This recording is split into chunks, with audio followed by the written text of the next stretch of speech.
Hello, ladies and gentlemen. Um, I've got a story here for you tonight, and um, I threw it together. I might come off corny to some people, but I've really wasted this month. Um, I was listening to a lot of men and their opinions and their understandings, and that convinced me to look at my own understanding and to doubt everything that I've been through.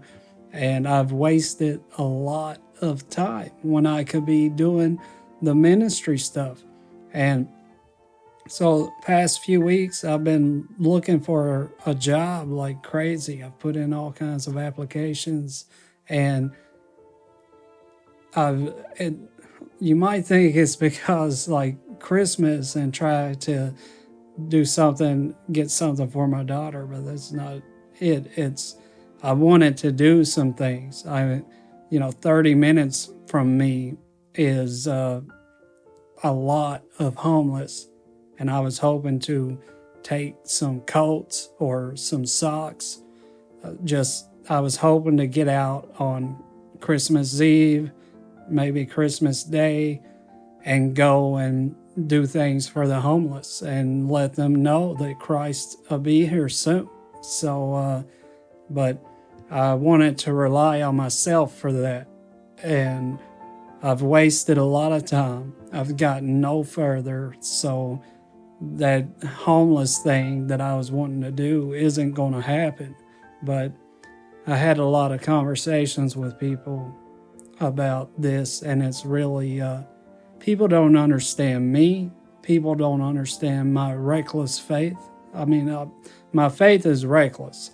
Like, when somebody helps this ministry, believe it or not, as soon as somebody helps me, somebody comes around the corner needing a big portion of that help that I got. And it doesn't work for me like it does other people. God gives to me because I do not hoard, and I'm not greedy, and I'm reckless. Like, I'm so reckless with my faith. So when somebody shows up or somebody calls me, texts me, emails me needing help, or God shows me somebody who needs help and I've got it. They've got it. I'm reckless with my faith, and I'm reckless with it. And I don't know if that's good or bad, but people don't really understand my faith. And so I've had a lot of job applications in, and I have so much faith in God that even if I had one in, then I would get that job. But people don't understand that. So,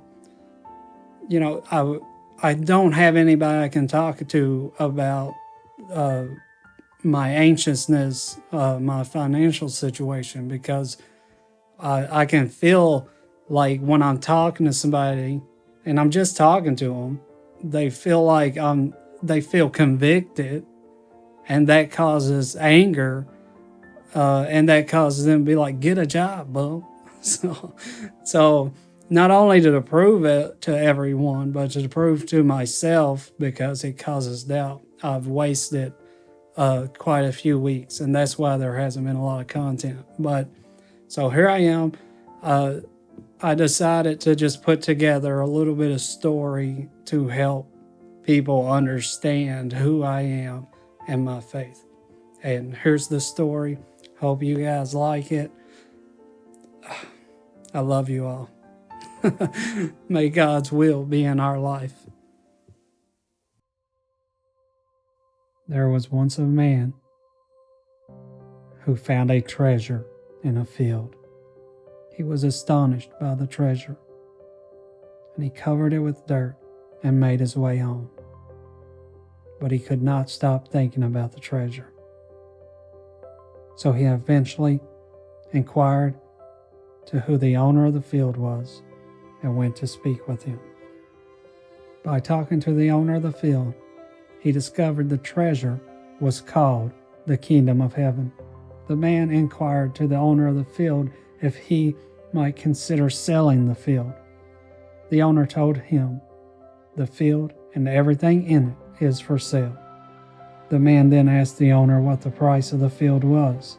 The owner of the field told the man to go home and think about it. He told him to think about what the field's worth to him and to come back and make him an offer, not a penny more or a penny less. The owner of the field told the man if his offer is sincere, then the field and everything in it can be his. The man then went home and told his wife all about the treasure and how it's in the field and how they can buy the field if they make the right offer. The man's wife showed incredible interest at first, but once she realized the price of the field and what it would cost her to gain the treasure, she was no longer interested. The man's wife could see that the man couldn't stop thinking about the treasure in the field. She knew that he was going to go through with it and still make an offer on the field. So she did everything she could to stop the man from making an offer. But the man was relentless. He eventually went back to the owner of the field and made an offer. He told the owner of the field, "I'll give you anything you require of me. I'll give you all that I have, if needs be." The man just had to have the field and the treasure within it. The owner of the field asked the man if he had really thought this through. He told the man there had been millions of others who had come before him and made the same exact offer, but eventually there would always be something that people were unwilling to part with. The man told the owner, "Yes, I have thought about it." He told the owner how incredibly afraid he was of all he could lose, but the man had seen the treasure, and no matter what it cost, the man had to have the treasure for himself. The owner of the field said, "I accept your offer, only I will require your offer in payments." The owner of the field told the man, "At any time you may stop your payments and restore all you have lost. But in order to receive the treasure in full, you mustn't miss a single payment." The man agreed to the terms. He went home and couldn't stop thinking about the treasure and the owner of the field. Not long after, the owner came for his first payment. The owner told the man that the man's wife doesn't see the value of the field, and she is doing things that will make them both unfit to own the field and definitely the treasure within it. He told the man his first payment must be his wife. The man had already knew that purchasing the field wouldn't be easy, but this was the first payment, and it was already almost too much to bear. The man begged and begged the owner of the field to reconsider, but the owner of the field had given the man's wife countless chances to take the treasure seriously, and she still would not. The owner of the field told the man, "It is not only your wife, but I ask for your house and the comfort of your child as well." The man was devastated. His heart was completely broken, but he told the owner to take what payment he requires. So the owner took the man's wife, and the man's child lost all comfort and security. The child couldn't understand why their father would give so much for a field. The child couldn't understand why the owner of the field would ask so much for just a plain old empty field, treasure or not. The child struggled and struggled from then on to try to understand why the field would cost so much. After the first payments were made, the man was too heartbroken to enjoy the field. Often he would still look at the treasure and he would marvel at it and worship it. Then the owner of the field came again. He told the man, "I require another payment." The man, not even knowing what the payment was, did not care. He told the owner to take it. He had already given his family and his home, and he had nothing left now but a small house on the field. But he did not know The owner of the field was about to strike the man down. The man became injured for life and lost his ability to work for a long time. So once again, the man was homeless, and he had no place for his child to stay with him. Having lost everything and having nothing at all, the man dropped to his knees at the place of the treasure, and the man stayed there for 6 days without eating, and all he did was worship the treasure. During this 6 days, the man was shown all kinds of horrible things that were coming soon to the earth, and he was shown how the field will be the only safe place when these things come. And at the end of the 6th day of fasting and worshiping, the owner of the field came. A strong wind began to blow as the owner of the field picked up the treasure, and he placed the treasure inside of the man. The owner of the field told the man that he has given so much for the treasure, more than millions of others before him were willing to give.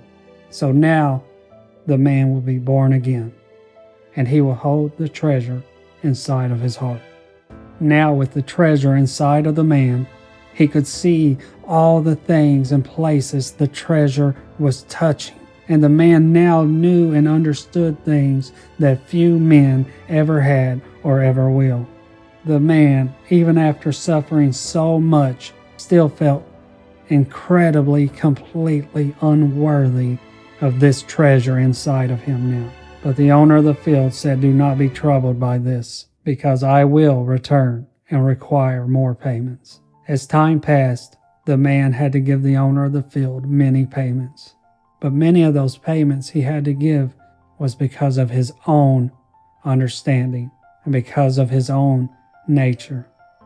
But regardless, the man was always grateful to have the treasure within him. The man eventually built his perfect house on the field, and the man's child would live with him often on the field.